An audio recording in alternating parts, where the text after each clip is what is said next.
Howdy folks, welcome back to the channel and welcome back to another episode which is actually already the final episode of this alternate campaign with France. The reason of why I decided to combine, let's say, two separate episodes into one is very simple.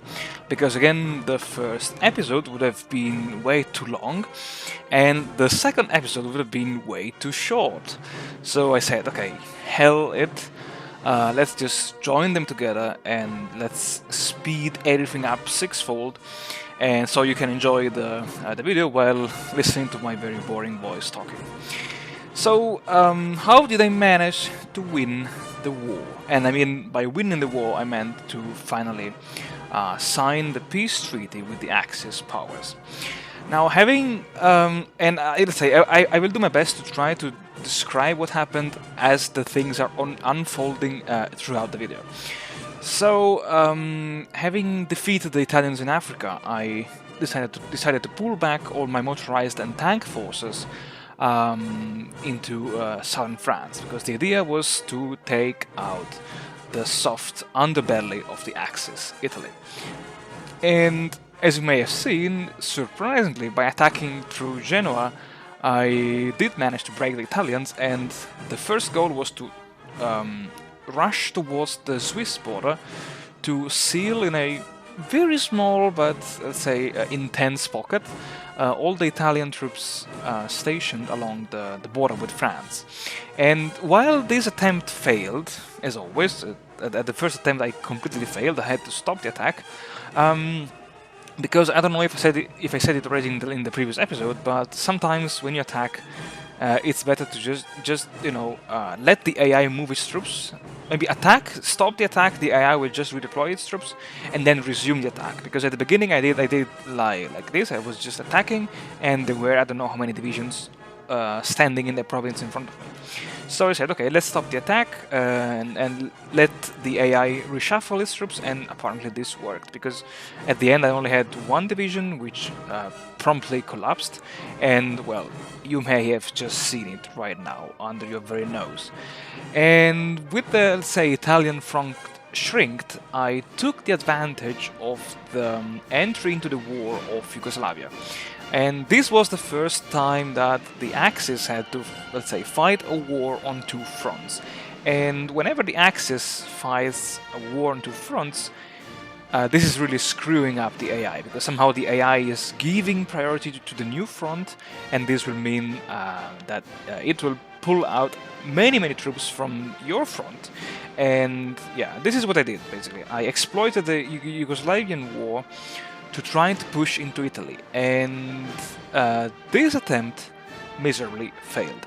I don't know if you saw it, but I did manage to run along the coast down to the port of Livorno in Tuscany, and I even had to pull back my own troops, because the pressure that the German divisions put on my extended front line was was really too much. And I had to stand on the defensive, and I had to, let's say, take and survive the Axis onslaughts, because the Axis just tried again over and over to attack my lines with basically no results.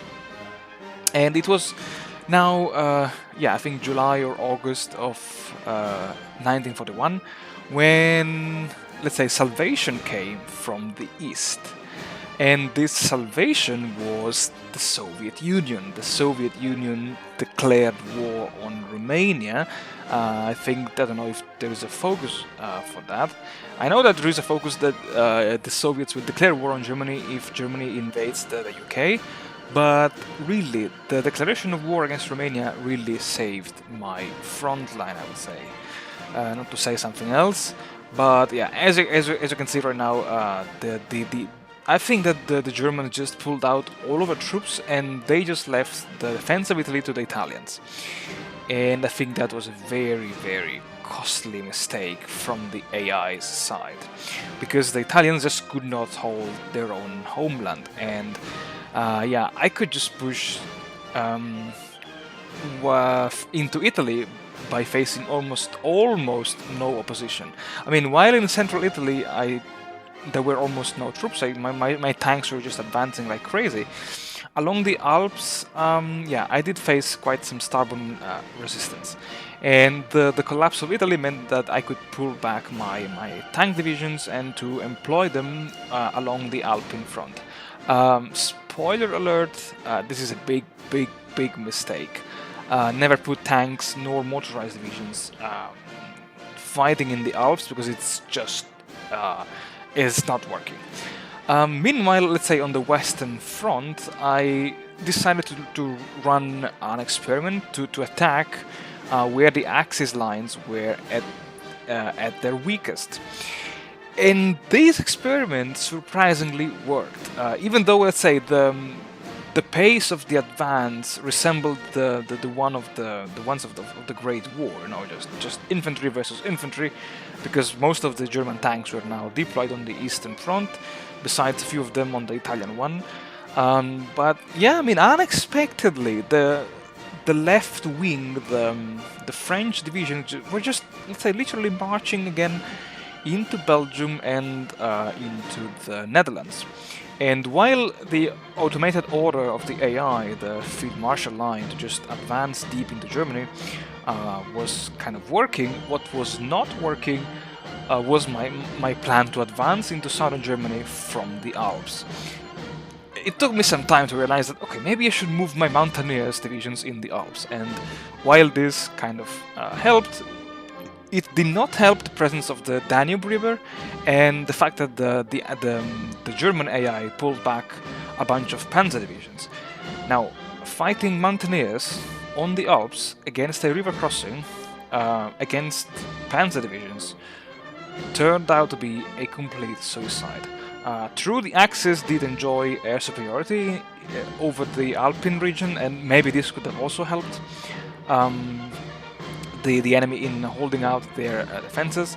I did manage to cross to establish a breachhead north of the Danube, next to the Swiss border, and again my plans to expand this breachhead were kind of frustrated by the fierce and unexpected arrival of the Axis reserves. Let's say, surprisingly, the only, let's say, good news was coming from the Western Front, where I think they were, I don't remember now, were they 14, 16, 24, I don't remember. My infantry divisions were just slowly advancing into Belgium, and after having liberated Belgium, into the Netherlands. I did have to manually intervene to just push my troops forward even more, but surprisingly, yeah, on the west, the German AI was slowly but surely collapsing. On the Alpine front, things were moving again much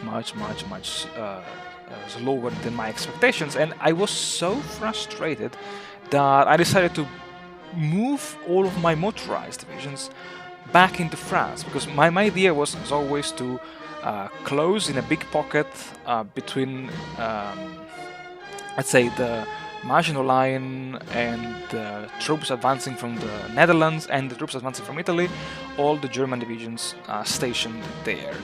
And since the progress was faster on the Western Front, I decided to move my motorized divisions, let's say, on the Western Front. And yeah, I mean, I should have done it way earlier than this, but yeah, I'm stupid sometimes, and I do mistakes as well. And yeah, and by the way, I forgot to move my tank divisions just because my tank divisions were actually busy in repelling the counterattacks from the Croatians and from whatever Romanians, Hungarians, and Italians coming from the southeast and the east.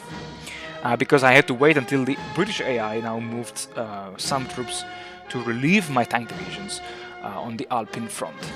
And as the motorized divisions now arrived on the main front line, I noticed that, unfortunately, again, the Axis, the German AI, moved some of its panzer divisions on the Western front. And those panzer divisions did enjoy some local successes, some, I would call them the tactical victories, because as they managed to push back 1 or 2 tiles my infantry divisions, northwards of these breakthrough, my motorized divisions just overrun the weak Axis defenses, and this actually turned out to be a very good opportunity for me to encircle and annihilate even more German panzer divisions. And as always, when you advance on just one tile, you have to wait until the AI will bring in more troops, otherwise the disaster will happen. And to avoid this, I had to stop. I had to spread my motorized divisions on a larger front line, which meant, of course, diluting the offensive power of my own infantry divisions and waiting for the AI to just move forward more and more footborne divisions. The German resistance stiffened really by a lot. Maybe it's because of the super high difficulty settings, I don't know, but it became almost impossible. I mean, I could see victory in my hands because of this small, I called it the Munich gap, because there were just a few tiles between Munich and the 2 closing pincers of my, let's say the 2 claws of my pincer movement. And yeah, nothing. Maybe it's because it was winter, there was no bad weather, and so on and so forth. But yeah, it took me an incredibly long time to finally close the pocket. Because, by the way, from the Alpine front, my troops could not even advance 1 tile, 1 kilometer, 1 mile, 1 inch. Nothing. There was absolutely nothing that my troops could do. And as is, let's say, I was keeping track of the infantry arrival, and as more and more infantry came pouring into this pocket, I could move my motorized division southwards. And finally, I think it was February 1942 when the Munich pocket was finally closed. And without wasting time, I immediately started pushing westwards from the east.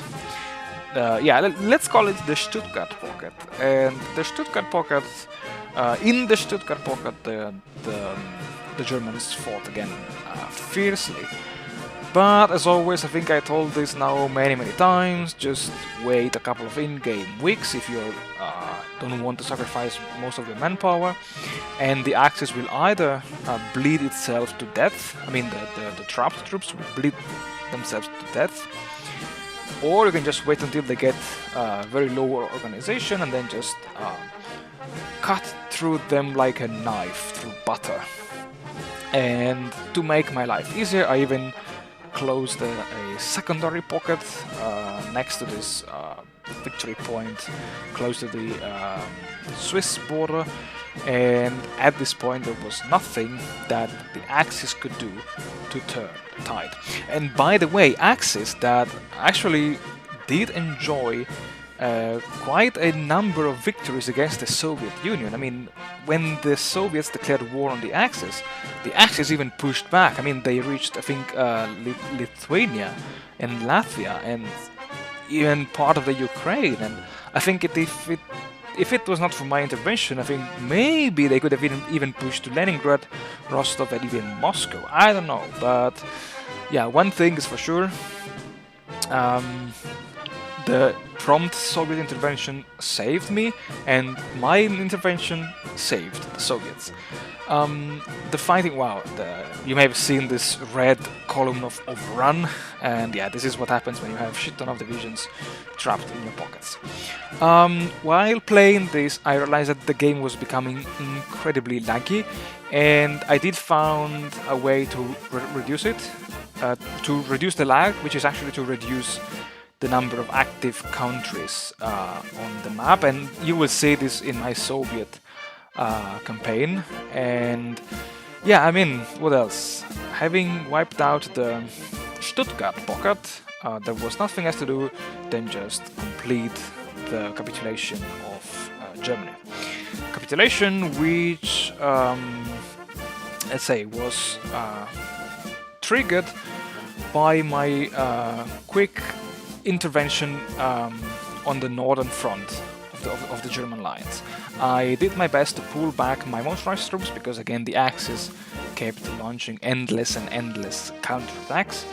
And as always, since now I enjoyed green air and I had plenty of close air support supporting my units, I just decided to advance quickly and sharply into the German territory. The AI is not very smart to have enough strategic reserves, so once you pierce through the enemy lines, it's just a walkover. And I think that the fall of Berlin, together with the fall of some other cities on the Baltic coast, was enough to force the Nazis to surrender. And yeah, I mean that's it. That was all from my side. I hope you guys enjoyed, and I hope you guys could have learned some lessons on how to win with France. And thank you very much for watching, and stay tuned because yeah, next time we will play as the Soviet Union.